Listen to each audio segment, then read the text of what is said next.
we go. Yep. Hello, everybody. Good morning, good evening, good afternoon, and thank you for joining Going Meta, episode 20, if you believe it. And this is going to be a little special episode, a little recap episode, but also a little a little summary of things, I guess. What happened? What did we do over these past 20 episodes, and a couple of our highlights. So I'm looking forward to this. If you watch this from the very beginning, please let us know. It would be very interesting to see and hear from you if you were part of the journey so far, and then what you think of it all, and if you learned something, what was the maybe a couple of your takeaways would be interesting to hear and to know from you as the audience. So yeah, before we dive in, I'd like to mention obviously the big thing that's coming up, which is notes. Let me share the link in chat here.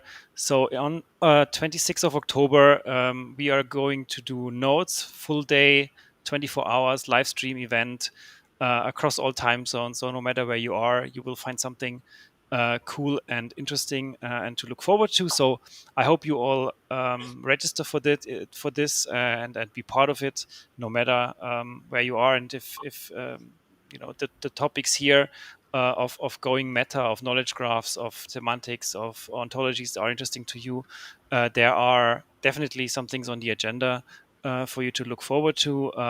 The full agenda will be published this week. I'm not aware that it wasn't available earlier today, but it should be available within moments. So if not later today, then tomorrow or on Thursday. So really incoming, and all the details will be there, and you can browse through the agenda across the regions and see what's the most interesting to you. And maybe one more thing to add here: starting on the 20th, so in a week, next Wednesday, Road to Notes is happening again. So there will be a couple of workshops, hands-on trainings, courses taking place the weeks leading up to Notes. So we'll do a general intro to Neo4j and Neo dashboarding session on the 20th. There will be a graph data modeling session on the week after, on the 27th. We do something on generative AI with graph data science on the 5th of October. It's a Thursday, so a slight change. And on the 10th, Tuesday, a slight change again. We'll do something about graph and geospatial data. So if any of these sound interesting to you, also you find more details on the Notes website. Again, dev.neo4j.com/notes23, and there is everything you need. And that's it. That's on Notes. That's what I had. Good. And we had Peter in chat who said, I have notes from Going Meta episode presented on the 2nd of January 2022 or the 1st of February 2022. I'm not so sure. Maybe it's 1st of February. Was that the first one? That was I believe definitely that's close to that was Yeah. the first one. Yeah, I believe that was the one where we compared Cypher and Sparkle side by side. So yeah, that was a few months ago, wasn't it? Yes. So yeah, that was I think that's right. That was the first one. Cool to have you still pretty- around, Peter. Hope you enjoyed all the episodes so far, and they were interesting in the different topics and the different the various things we dove in a little bit more to get more work on the details, work on some of the specifics. Yeah, well, so you're totally right, Alex. So the thing is, it's been many months, and the clear kind of, I would say, common themes, common topics have always been, knowledge graphs, semantics, all these sort of this kind of area where sometimes not very well explored, especially from the property graph side of things, but we didn't have a clear, I would say, roadmap, and we were picking, the content of the sessions, sometimes very last minute. I know that I've given quite a bit of trouble on that, but we were trying to be sometimes reactive to what attendees were suggesting. Of course, spending time in the field, we kind of detect trends and relevant questions that are asked, and that we think, well, that would be an interesting thing to share, or to dive a little bit in more detail. So that all these to say that we didn't have an upfront, well-defined roadmap. I mean, there was a theme, there was a set of themes, but we kind of sort of played it as we go. And I was thinking, 20 sessions is has accumulated a very nice collection of assets and topics and sessions. And I thought Absolutely. there would be some Absolutely. value in doing some kind of retrospective and understanding, even uncovering some Yeah. trends that have surfaced, even if not intentionally, but effectively in the many sessions that we've run. So that's why I thought. Also, all the content is available online, and I'm going to start immediately with that on the slides. But sometimes, you see a collection of sessions and maybe some guidance in terms of, making sense of it, providing some sort of compass. A compass I was typing on LinkedIn a minute ago, I thought would be useful, and that's the plan for these sessions. So if you're okay with it, I am going to probably start sharing my screen. Give me just Yep. Sounds good. And1 second. as always, you find the links to the repository and the previous episodes, where you find all the 20 episodes in one place. You find that I put it in chat right now, but it's always down in the YouTube video description. So there's everything in there to find. And if you look for anything specific, you should be able to get it there, ideally. Right. Good. So let me know if you can. I guess you can see my screen. I've moved into full screen now, and yeah, that's the topic of the day. Is kind of a recap of these 20 months that we've been together, and yeah, I mean, this is the list, and you've just posted the link on the chat, but. Yeah, it's a very rich collection of assets, because for not only the recording is available, but all the items, all the artifacts, all the code, data sets, whatever you use in the sessions is available there. And I think there's quite an interesting collection there. I mean, I've tried to kind of give to each of the sessions tags, which are pretty much high level, but I've been reflecting a little bit on those, and I think there are some, at least four, that I've identified clear. I would call them tracks, or yeah, yeah. Why not tracks? So, but again, I insist on the idea that this has been reverse engineered. It was not in the plan, Yeah. but however, the I think that there's content in what I've called kind of a data engineering track, and we're going to be looking at that, things like the creation of data pipelines, the controlling of data quality in your graph. All these sort of things have a nice collection of episodes that we're going to be exploring in a minute. There's, of course, knowledge management related content. I mean, we're talking about semantics, ontologies. There's an obvious effort there of making semantics explicit, and that's precisely what knowledge management is about. And we also have a collection of sessions on these. So I think that's the second well-defined one. There's a third one, what I would say it's more sort of the plumbing of each of those sessions. So it's more, yeah, developer I mean, it's all practitioner focused, but this is more like I would say tools to implement parts of the bigger tracks, and these collection focuses on, for example, the mechanics of importing and exporting RDF data. That's something that we've talked a lot about, right? Whether we do that using Sparkle, whether we use it, using certain types of endpoints, how do these kind of low level things that are required work. So this is what I call, and with a focus on mostly data integration and data management. And there's a final one where I would say it's one that sits on top of the knowledge management one, where once you have explicit semantics, you have data in your graph, you want to do something with it. What was the reason why you made the semantics explicit? Why did you want to go with a semantics-based solution?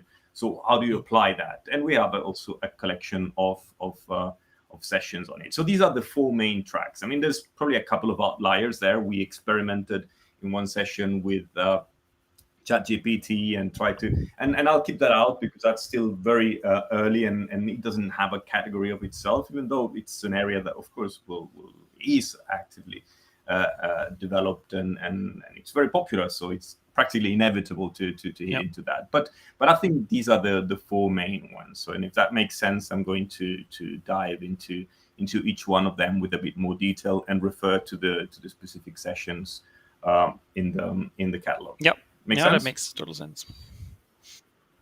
Good stuff. Okay. So in no particular order, and again, I found interesting that ignore the coloring of the circles there. So I've used one of the kind of I don't know what's it called, but one of the features in Google Slides that would generate this sort of timeline. I don't know why it puts some in red and some in gray.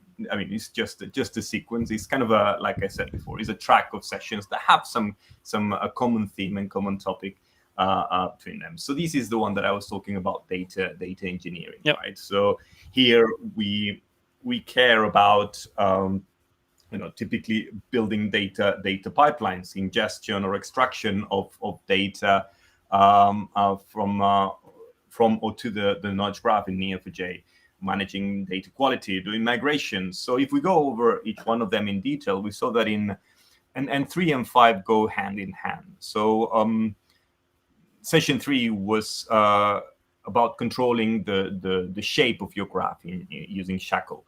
So here the idea is, okay, Neo4j is a NoSQL store. It's a graph.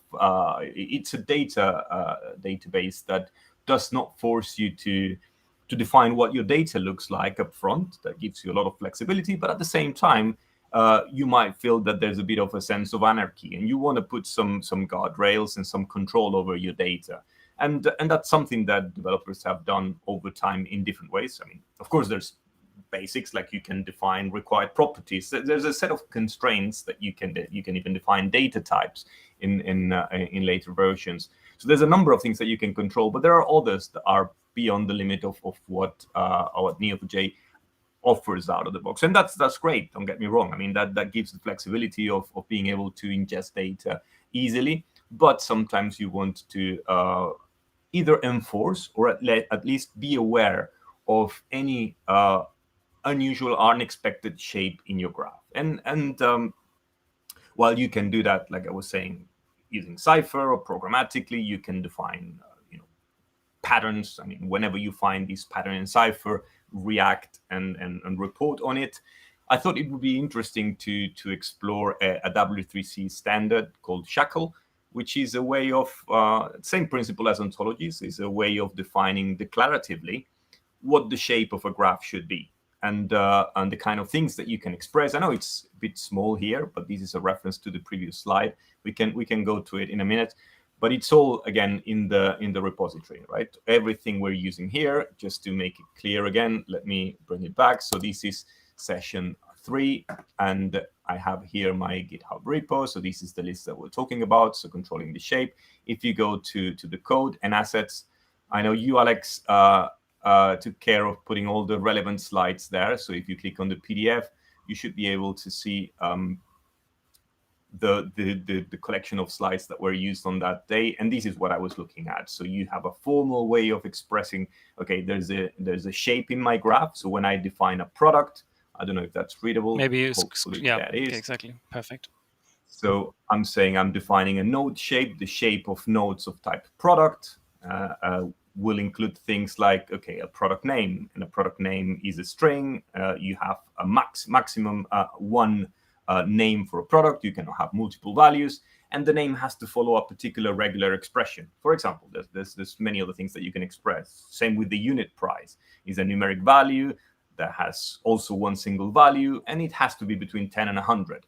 You can do that on properties, as you see, but you can do that also in relationships. You can say there's a supply-buy relationship that will connect your product to a supplier, and the minimum, the cardinality of that relationship has to be minimum two. These kind of rules. So you describe declaratively what your shapes are, and then you can use that in Neo4j using the shackle implementation that Semantics comes with. So that was these first session on controlling data quality. Yeah. I would say, because the reason why you want to do that is, and we'll see that reflected in a couple of sessions later, is you're ingesting data from different sources. I mean, you want to make sure that the result, the knowledge graph that you're working on has the right shape, has the right elements in it, and you're aware of any anomaly from the data quality point of view.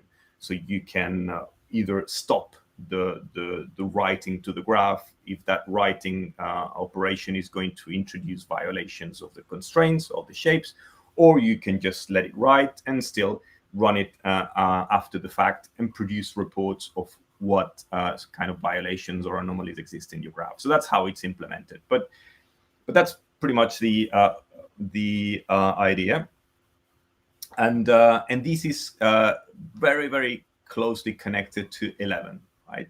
So I'll skip to these two. I'll get back to them in a minute. But the problem, I mean, not the problem, but the way this works is, you have to describe the shapes in Shackle using Shackle, which is a vocabulary that's defined on RDF, which is something that may or may not, some users may not be very comfortable with.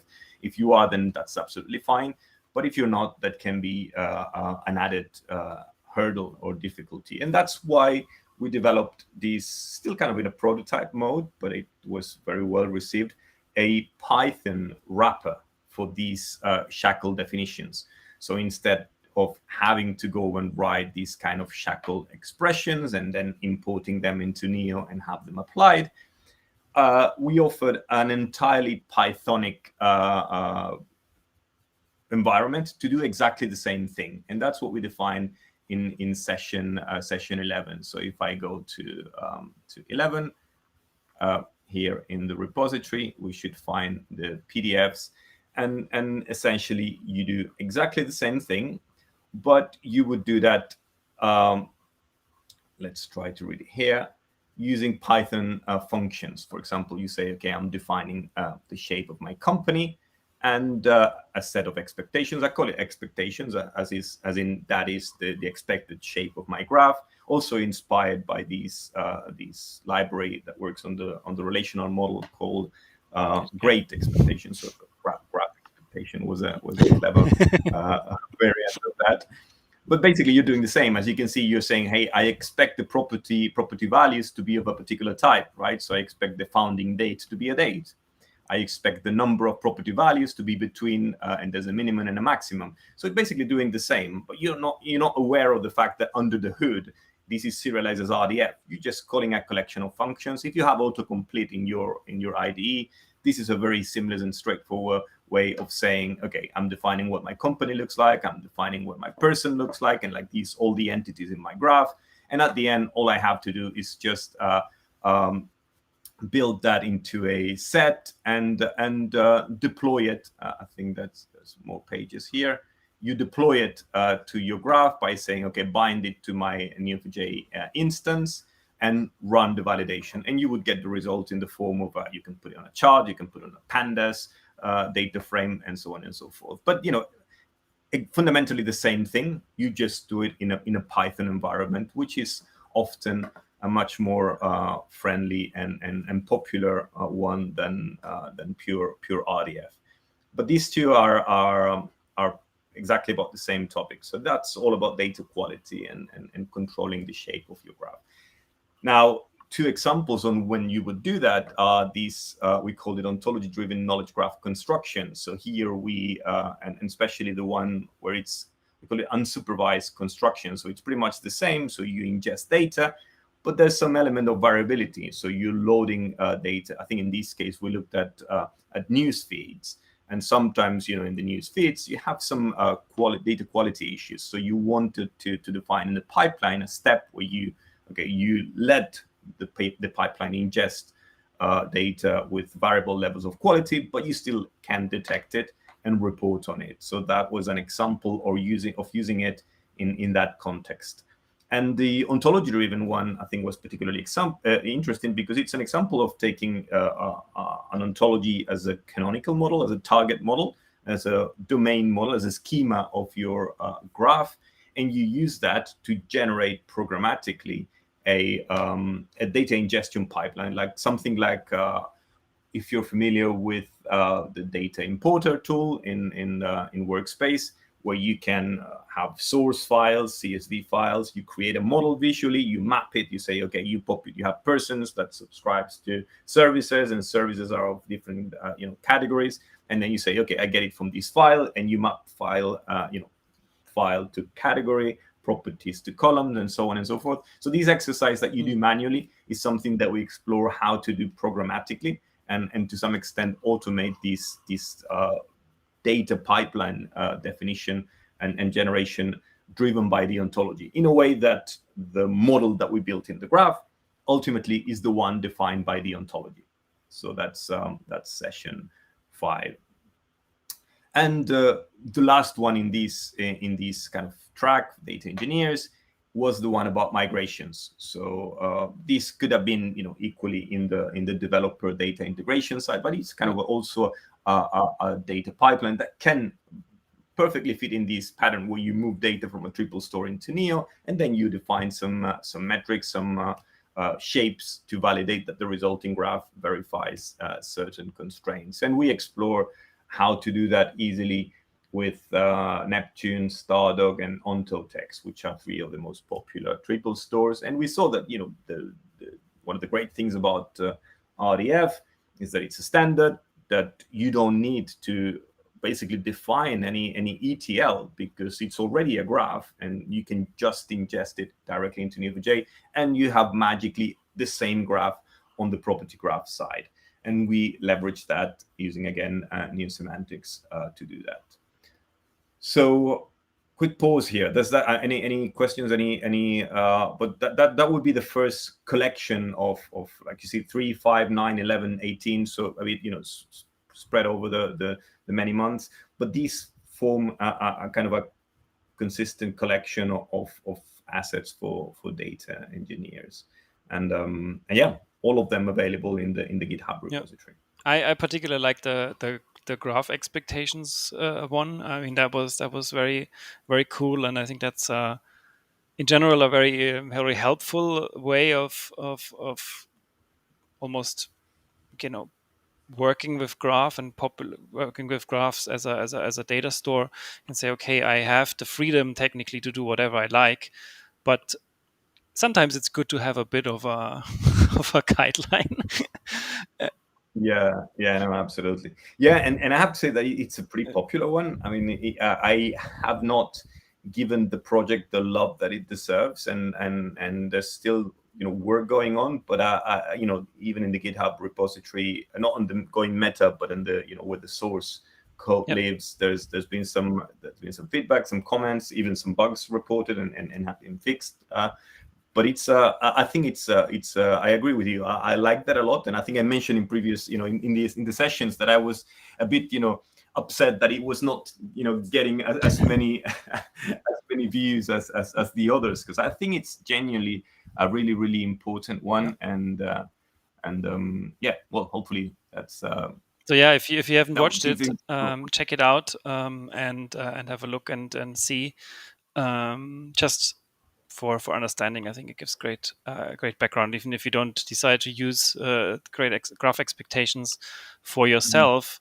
You should probably be thinking about using something like it for your graph, because otherwise, in especially when you have lots of data in there, you might create a mess.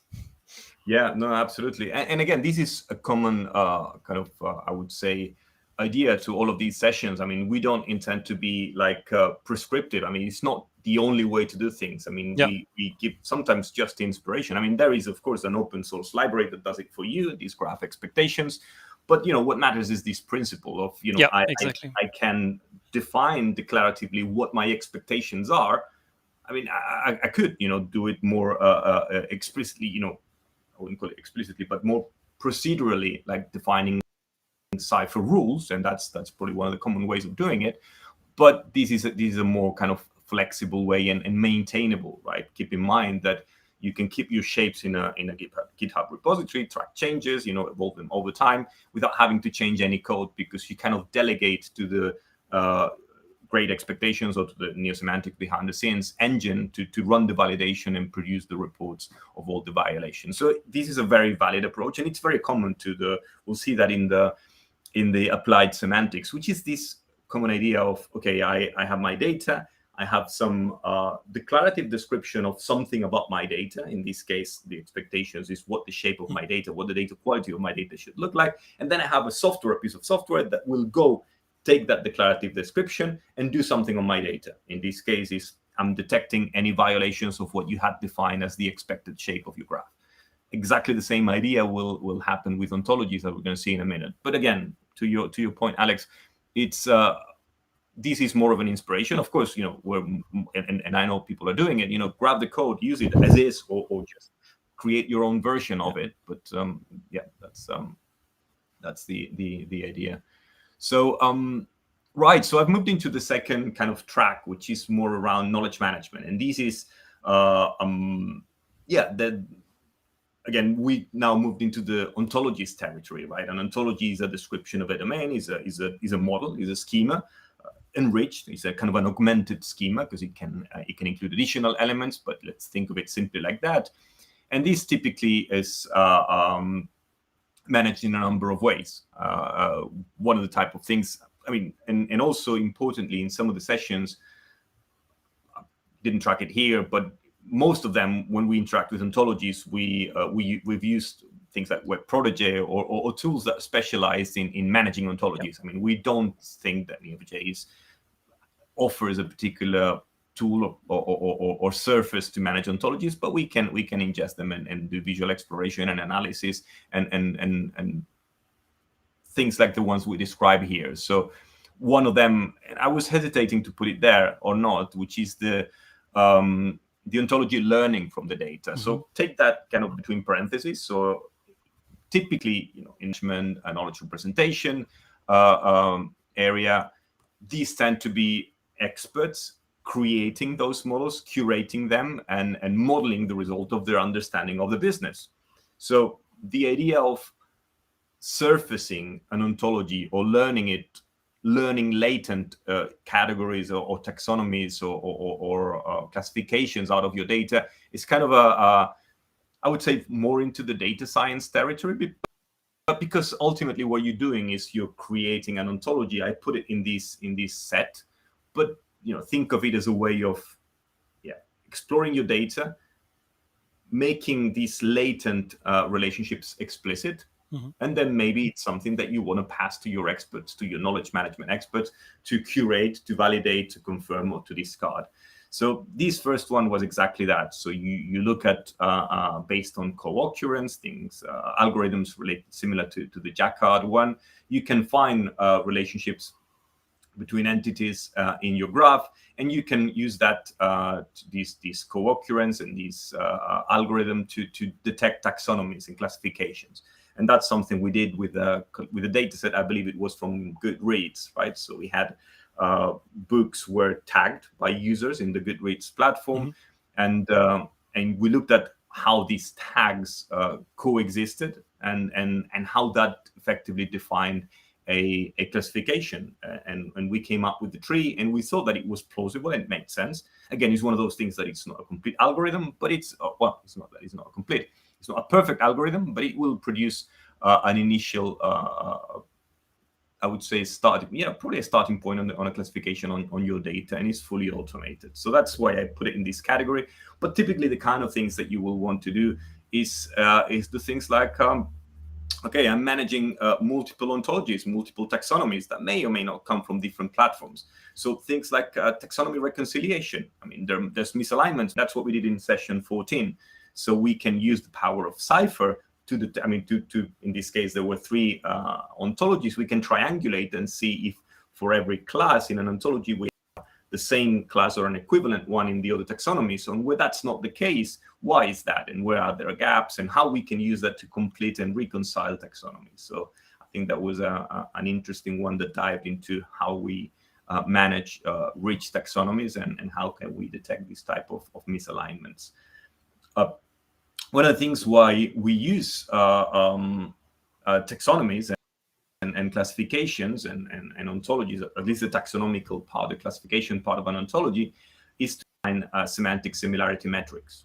Right? So when we overlay a taxonomy, an ontology on top of a data set, that will make it possible for us to determine that two entities are similar, because there is a path across the taxonomy that defines these similarity. And there were a number of standard metrics that come from the linguistic space, but that are generally applicable to any taxonomy. And that's something that has been added to the new semantics library. And we went over that in session 16, and we showed how this similarity could be used to drive things like recommendations, right? Because you're reading this article and there's a semantic similarity between this article and another one, you should be maybe recommending this one. And again, the idea is that we're looking at semantic similarity, not just textual similarity or keyword similarity. Maybe there's a number of keywords that are shared between the two articles, but maybe these keywords hide entities that are related through a taxonomy. And that's where we can come up with richer recommendations and explainable ones. And that's what we were exploring in that session. And more recently, I think the last session, a month ago, we explored the versioning ontologies. So that's something that we have had questions about, right? We are managing in Protege, in TopBraid, whatever your tool of choice is. And I don't have a particularly easy way to track changes, or to be able to travel back in time, or any kind of, or visualize the result of that.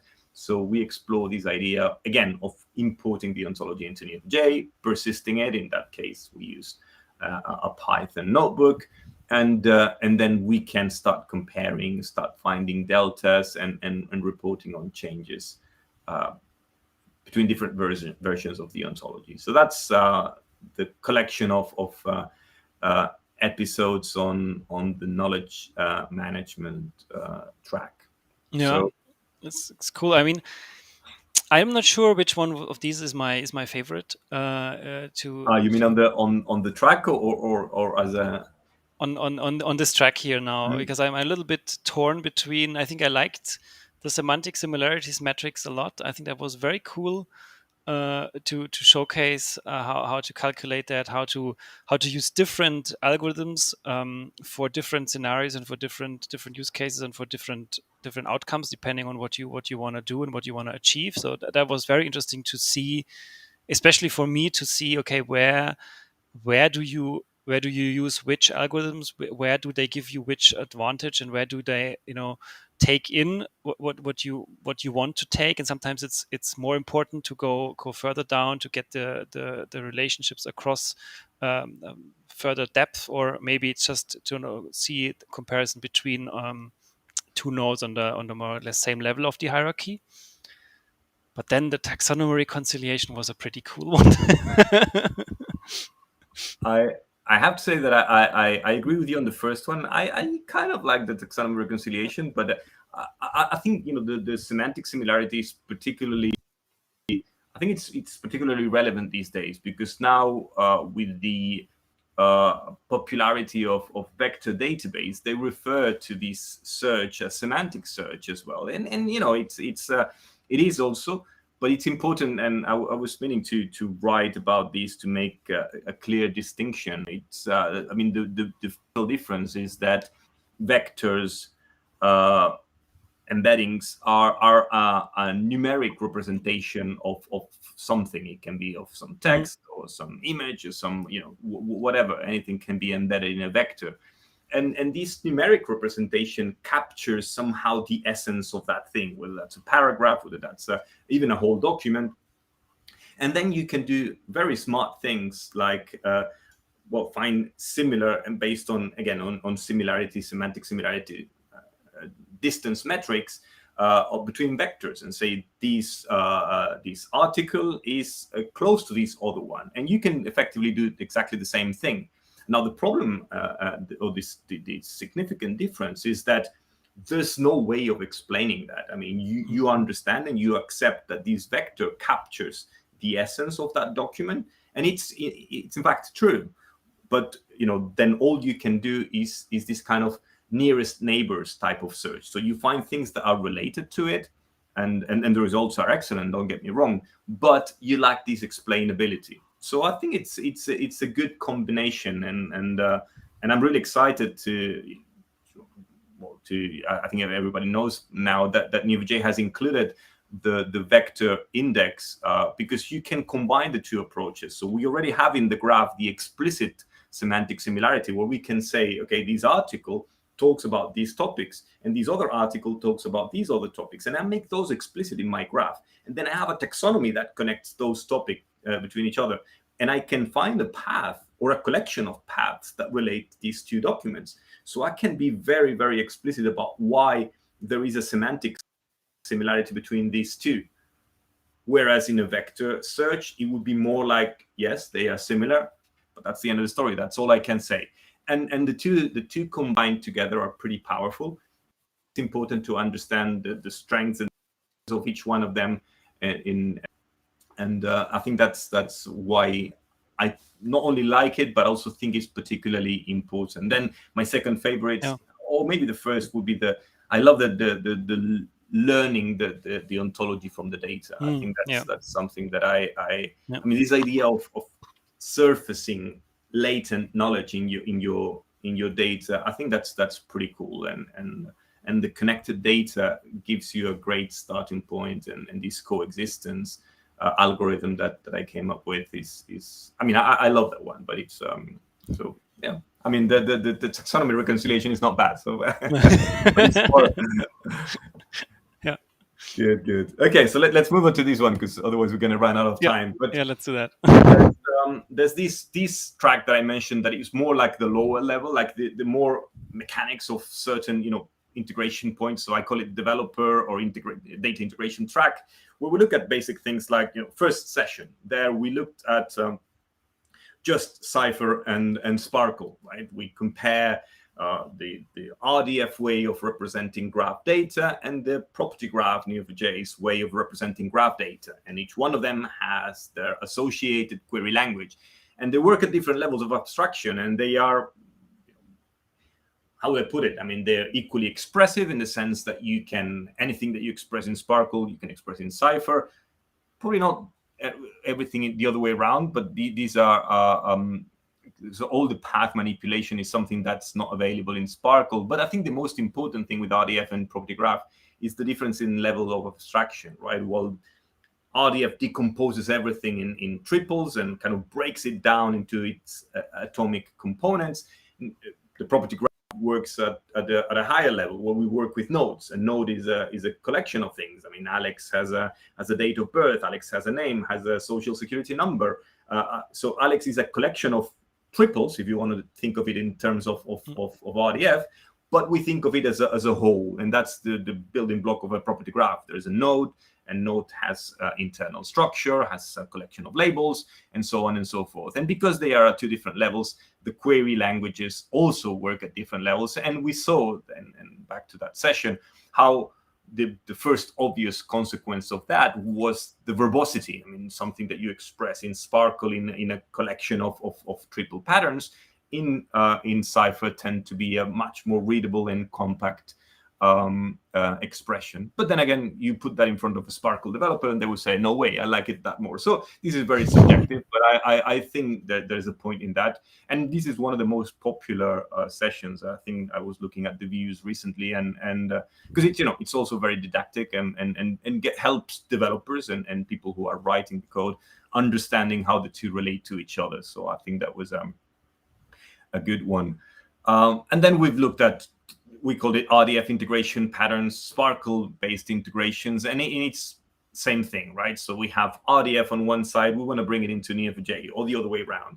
So how do we take, in that particular case, I think we looked at the RDF that's embedded in certain web pages, right, in the form of JSON LD, and how we extracted it. I think we looked at a couple of pages, and we show how we could build a knowledge graph in Neo4j out of that.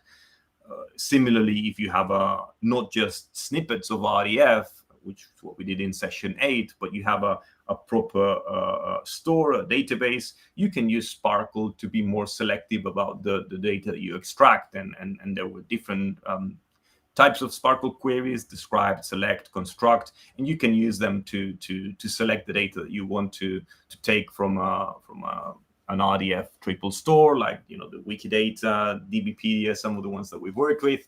And we showed how Semantics makes it really, really straightforward. I mean, you have to focus on how to make sure you extract the relevant data, but then the ingestion and the persistence is pretty straightforward and seamless.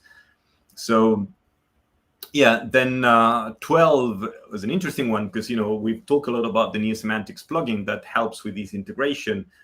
But there is a limitation, and the fact that there's a fact that Semantics is implemented as a server-side extension, as a custom user-defined collection of procedures. So they need to be deployed on your Neo4j instance, which is something that's currently not possible in our Aura, in a cloud database as a service offering. So in order to work around that, we were exploring a Python-based, client-based importer that used the most popular Python RDF library, which is called RDFlib. So we extended it with a connector that does make it really, really straightforward to import data into any vanilla instance of Neo4j, whether it has Semantics on it or not. So we kind of detached the logic that lives in Semantics and build it into a client that can write to Aura. So and I'm very happy to not yet announce, but announce that there's some work going on, and I have some of the team working on it, and actually watch out for an update on that, for an announcement, a formal announcement on that in Notes. So there will be a session where they will be sharing the work that they've been doing. So basically, they've been making a much more robust implementation of this, and cool. And hopefully that will be a popular addition to the suite of tools that help with the import export of RDF. The last one in the collection there is 13, where we looked at a common pattern, a common idea in I mean, some people think of a knowledge graph as a semantic layer that sits on top of a number of data sources, where the data stays at the source and it's only retrieved on demand. So that's not necessarily the way Neo4j works, but there is a way of implementing that approach. And we used a component in APOC that does exactly that, where you can define, okay, there's an external source, CSV files, relational data, whatever, and I want to be able to query that on the fly and combine these results as virtual nodes, because they don't live in Neo, but they live externally, but query them on demand and kind of visualize them or combine them with the results that come from Neo4j. And we looked at how to explore that in the browser, in Bloom, and eventually RDFize it. I mean, stream it out as RDF for RDF consumers.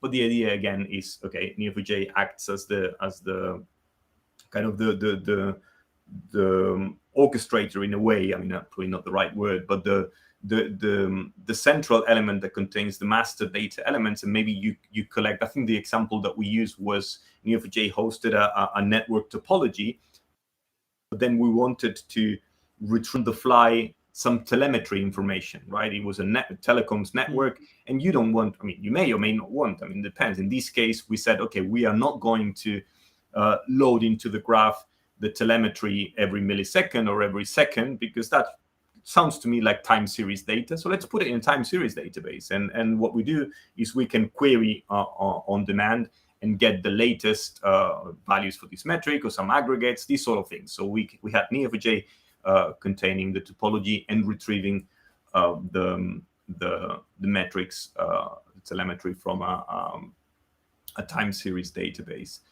So yeah, I think that this is another interesting integration pattern, and that again is consistent with this collection of developer focus or integration sort of track. Any favorite here, Alex? I think I like the number 13 a lot, particularly because of the virtual graphs, which back then I didn't know that they were even possible to do. So that was interesting to me, and to see how you can do that and what you can do. But obviously, episode number 1, I mean, it has to be a favorite. I mean, it's kicked it all off. It started it. It is super good to see like you said, side by side, the comparison, and that was very helpful, I think, to anybody working with either Cypher or RDF based languages to get a little better understanding of what the differences are, but also what in the outcome, I guess, the similarities are. I have to agree on that one. Yeah, I mean yes, because the RDF, the Sparkle. I mean, in the end, we kind of did that in every single episode at some point, right? There's a point where you import or you export RDF, so it's not that. But I like the virtualization a lot, because that kind of covers a problem or a requirement that comes quite often. And it does it in a pretty neat way. So I like that one. And yes, of course, the first one, which is interesting because if you remember, we run it on a public data set that was the British Library catalog, right?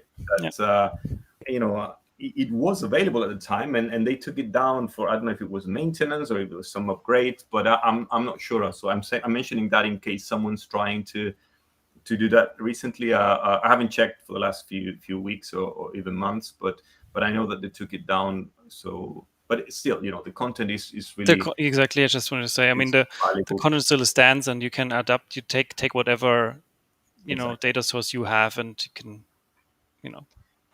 Absolutely. So yeah, so let's go with the last one, and this is the applied semantics, as I've called it, where you kind of sort of build something, right?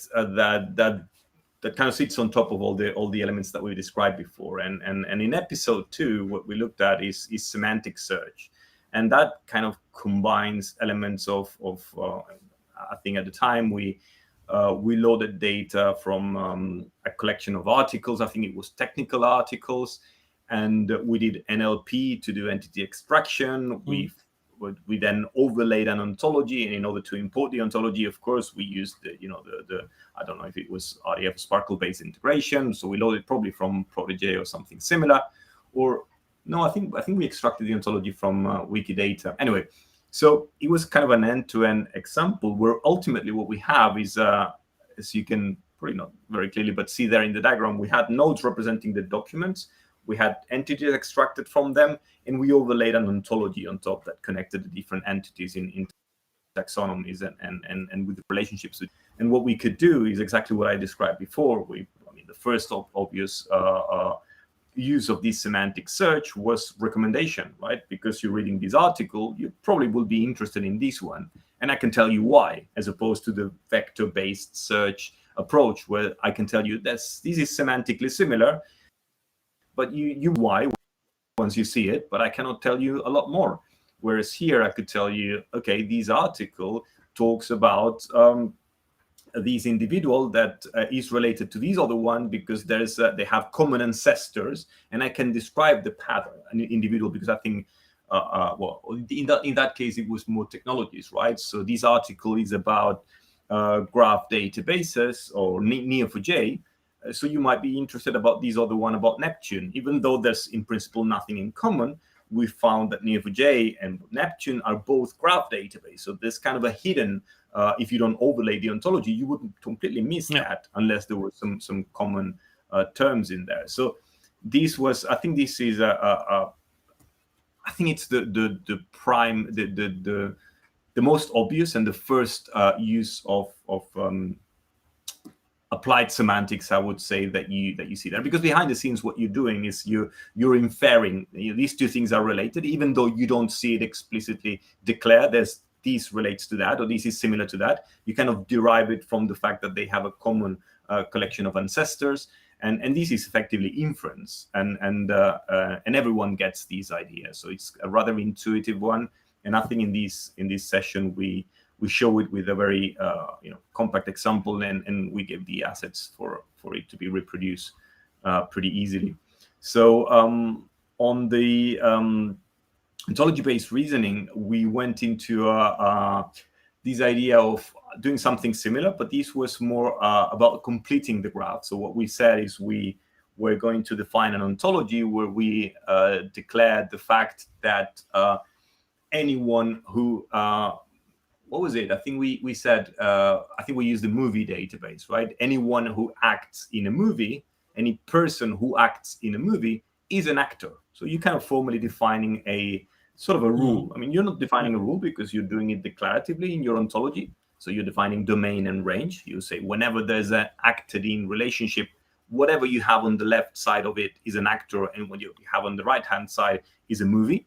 So if you have incomplete information, as in, this is a person that acts in a movie, you can enrich it by saying this is also an actor. And I can derive it from the fact that now he or she is acting in a movie. And I believe we played a little bit with I think you and I, right? We said, there's a movie that's going meta, and we inserted a node that was Alex that participated in going meta, and immediately it was derived as a I don't know, if actor, director, whatever. But we could have that inference run in a transactional fashion as well, because we can build it into a trigger or into a kind of a reactive sort of mode where, as you write data to the graph, all this reasoning takes place automatically and the graph gets enriched. And that's what we were looking at in session 4.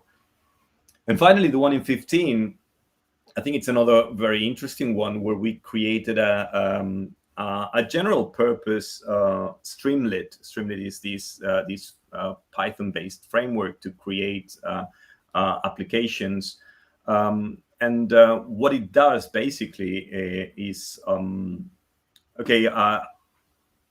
it will go and read the ontology, an ontology that describes your data, and based on that, it will go and create dynamically a dashboard that will help you exploring your graph.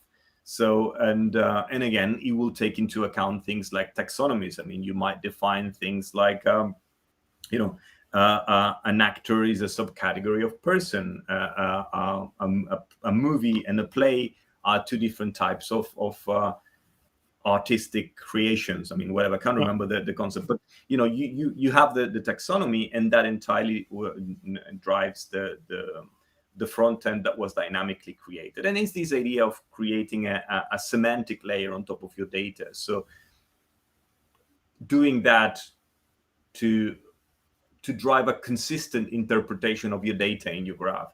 So rather than every client application, and Streamlit here was just one example, implementing their own interpretation of the data. And so what you do is you create this semantic layer defined by the ontology, and any consumer has a shared understanding of what the data means and how it should be interpreted.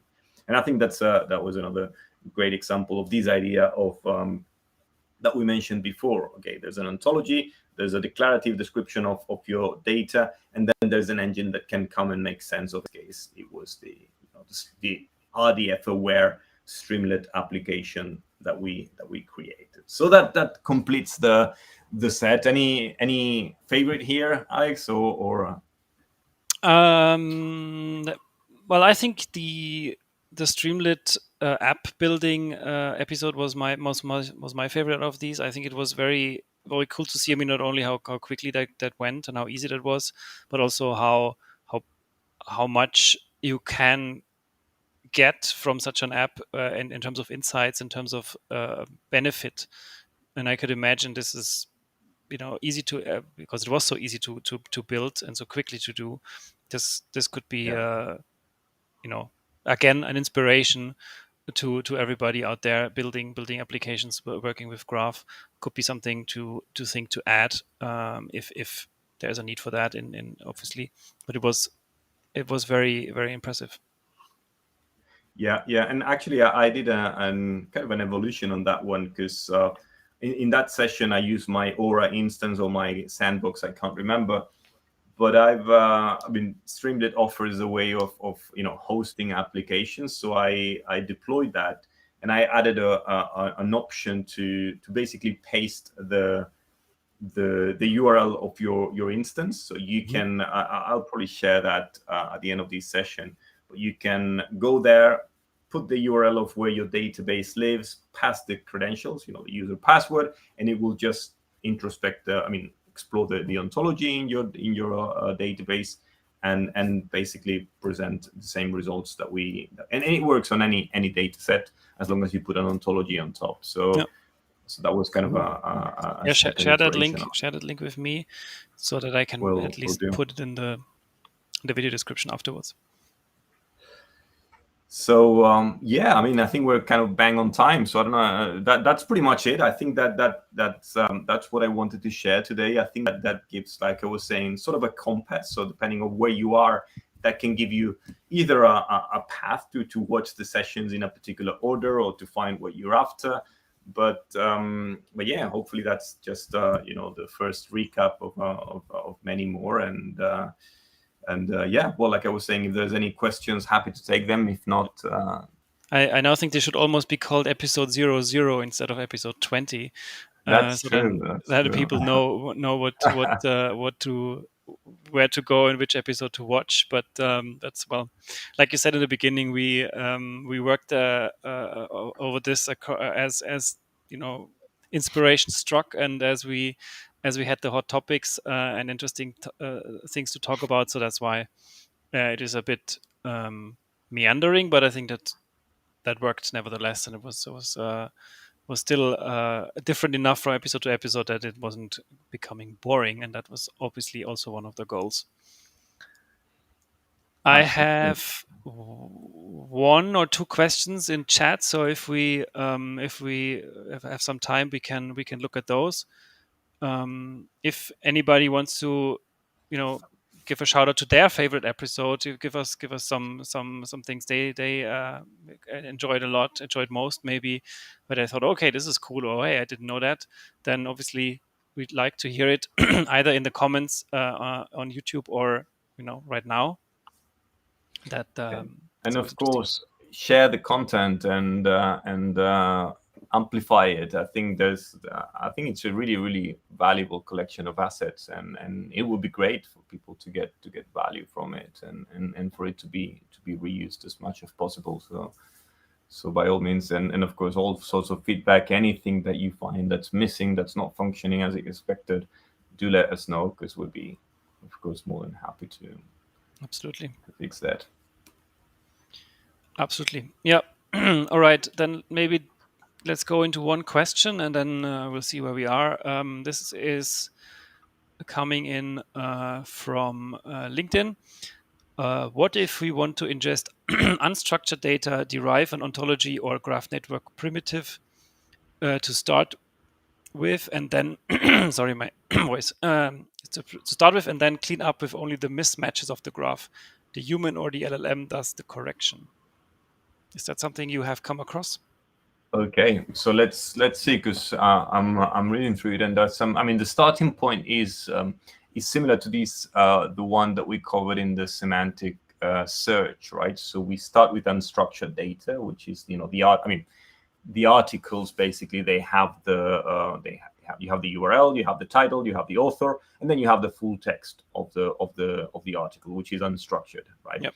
So what we did is, back in the day, we used, I believe it was the Google NLP services. Yeah. But these days, I mean, there's plenty of NLP libraries these days, and now large language models offer APIs to do this entity extraction. So yeah, the first thing is you can persist the unstructured data, and then you would, when person says derive an ontology. I mean, I suppose this is a two-step process, right? So first you extract the entities that are mentioned in these unstructured data. So let's say you have a node that represents your article or your unstructured asset. It probably will be a document, an article, some kind of, and you will enrich it with a collection of entities that are detected from analyzing these unstructured texts. So you have now articles or documents with a collection of entities that are mentioned in it, right? Mm. Now, these will naturally form a graph because you will have overlaps, right? You have articles that mention the same topic, right? So there will be connections. Now, once you have this, which is already a graph, so you have a basic, that would be the first part of this three-layer description. So you have articles, entities, and that builds connections. Now you can look at co-occurrence of these entities and uncover that. That will be one way of deriving an ontology. I don't know if that's what they're after with deriving an ontology. I mean, if by derive you mean learn it from your data, that would be an approach, looking at co-occurrence of and that I would refer you to the episode on learning an ontology from your data. If by deriving an ontology is, okay, I create the ontology in my tool and I overlay it on top, that would be equally valid. But then the next point is ontology or a graph network primitive to start with, and then clean up with only the mismatches of the graph. I'm not sure I totally understand that. So the human or LLM does the correlation. I'm not entirely sure I get the second part. So I see the LMs helping in the entity extraction or even vectorizing. That's something that you could do in a complementary fashion, right? So you can do the explicit entity extraction, but at the same time you could embed the raw text, right, the unstructured data, and put it in a vector and index it now in from 511 in Neo4j in the vector index. Now, what I don't, like I say, what I don't totally get is what do you mean by clean up with only the mismatches of the graph? I don't know what these mismatches in the Not graph mean. 100% So if sure there's either. some I thought it's like you ingest clarification. your unstructured data, you have an ontology either driven from it, or you, like you said, you map it on top of it, Mhm. and then you have some nodes that won't be matching with the ontology, maybe, or Yeah, I mean yeah. that's. I mean, yeah, of course. Once you have yeah, let's say either you make explicit this latent ontology, so you learn it from your data. Nothing stops you from removing the nodes that have not been useful to derive any kind of taxonomy, if that's what it means. So that would be definitely an option. But I'm struggle to see the the purpose of that. But yeah, would be an option, right? So yeah, well, if you have any, if you're still online and you can give us more uh, clues on what you mean, happy to take that. If not, I would say that probably the two chapters that you want to look at are these two, right? The natural, the semantic search for NLPing and doing entity extraction and then overlaying the ontology, and then eventually the ontology learning one, where you learn it from the data in your graph. Yeah. Maybe we do one more here Uh-huh. from Okoro Raymond. Hi, and thank you for your question. Data consistency and ontology. In the context of ontology and data analysis, how do you maintain data consistency when dealing with highly interconnected ontological knowledge graphs? What strategies are in place to ensure that change? Right here, the key word is data consistency, right? Well, highly interconnected knowledge graphs, we assume the data, since we're in a graph, it will be highly connected. So, and that shouldn't be a limitation. But I would say that the way to maintain consistency, and consistency can be interpreted as a way of, as we mentioned before, as data quality, like the data has the right shape, then you would use something like shackle. Now, if you're looking at a more kind of semantic focus approach, like consistency, as in there's no um, incoherence in a way, there's not contradictions in your data. You want to, I mean, it's pretty much the same approach, but you work at the ontology level. So you probably, let me give you a simple example, right? So an inconsistency would be, you have in your database, you have men and women, and you say that these two sets are disjoint, right? Doesn't need, I mean, might be a wrong example, but you have two categories where you say if you're part of one, you cannot be part of the Hmm. other. And then you find an instance where that is not the case. So that would be an inconsistency according to your definition in your ontology. So that would be the kind of thing that you can express in an ontology, and that you can execute with some. You can do it with cipher rules in Neo4j. You can do it with your own inferencing engine. So these are my two interpretation of data consist. I tend to think that because you say data consistency, it might be the first interpretation, but that would be my guess. Yep. So good. There's a couple more. Shall we have a look at Yep. them? And then one more, yeah, from Gokul. Is there a way to apply Neo4j to verify the correctness of relationship on configuration database locally using ontology? And then he explains further what he means by configuration database. So data used to configure operating systems, applications, etc., like device trees. Yep, yeah. I mean, I think it's again the same idea, right? Because the correctness of a relationship is like, you say configuration database contains OS applications. Uh, um, so these are related and elements in it can be infrastructure, it can be, in this case, I understand operating systems, these sort of things. And you might say, okay, an application needs to sit on a server that's running an operating system, Yep. right?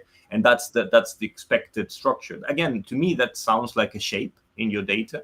So that's the expected structure, and that's the kind of thing that shackle is very powerful at expressing, right? So this would be one way, but nothing stops you from. You have the two options, like I mentioned before. You have the declarative approach, and shackle or graph expectations, as we said, would be one way. But you can also define your own ad hoc rules in Mhm. Cipher, right? So you can describe this is the pattern, and that will be a Cipher expression.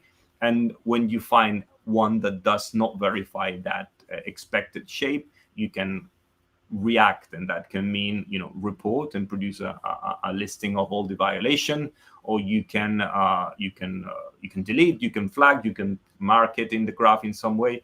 So I would say these are the two main approaches. So a more sort of declarative Mhm. one, where you have this expected uh, shape of your graph, or a more procedural one where you actually implement the rules.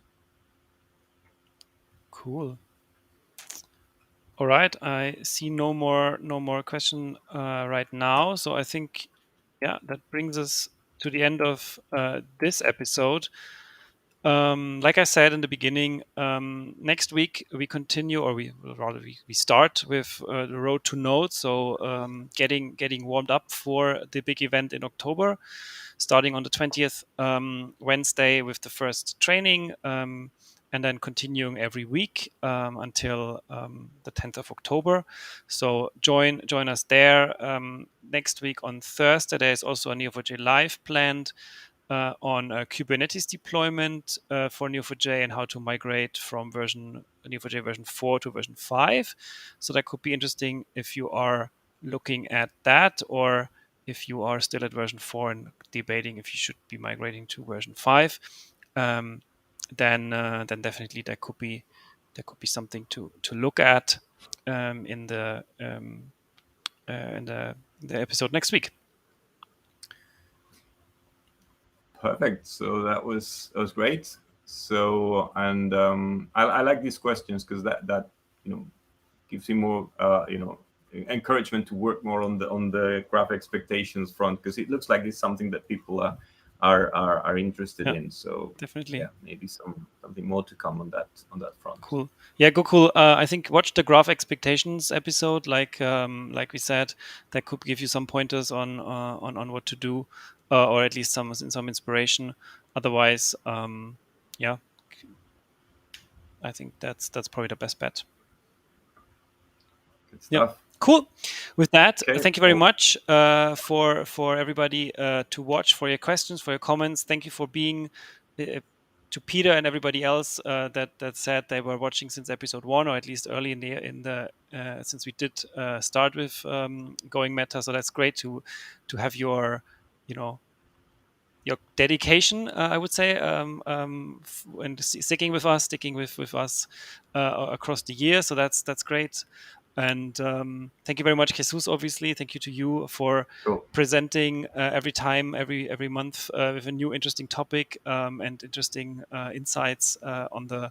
Now we said, this is one episode per month with one series name going meta, but in essence, we had four different tracks across the year. So There you yeah, go. So there was we didn't we know didn't know that that was actually exactly. happening. No, it's. I mean, I really enjoy it. It's one of my favorite definitely days in the month. So I really do it without with a lot of pleasure, and I really enjoy the interaction and working with you on this. So that's yeah, Cool. great. Well then, everybody, yeah, take care. See you soon. See you around, and yeah, have a good rest of your week. And until next time, take care.